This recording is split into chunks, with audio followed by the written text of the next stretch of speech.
فهون بصير تضارب بالإلحاد.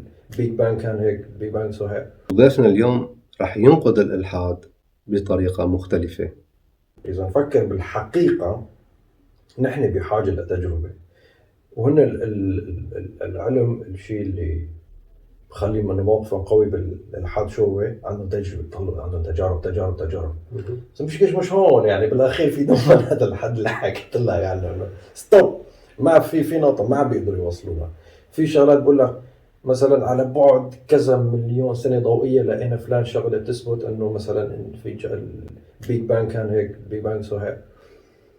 طيب اوكي، انت عم تحكي هي نظريه، هذا الشيء مش مؤكد، انت عم تحكي لي على شيء رقمي او لسه احتمال. انت شو عرفك انه حساباتك الرياضيه تكون دقيقه؟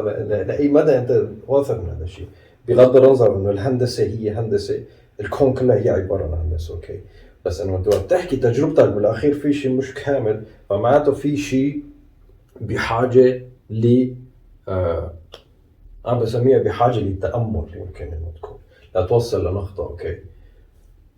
هي النقطة اللي بتربط بين الإيمان والإلحاد، بين هذا العامل المشترك واللي هو التأمل. أنت لازم تتأمل الطرفين، لأني فينا أحكي الإيمان بشكل مختصر. أوكي. هو حتى الإيمان يعني بتحس إنه أنا مؤمن بشيء بده يصير، بس أنا ما في إثبات، أوكي، بشكل عام. فهنا الإيمان بده تجربة، ومعظم المؤمنين ما عندهم تجارب، أوكي. والملحد عنده تجربة بس ما عنده اللي هي الشغف، التأمل بالتجربة تبعيته، اوكي. فهون بصير تضارب بالإلحاد، انه ما بتكمل فكرة الإلحاد اللي هي انه في شيء ما بيكمل سوا.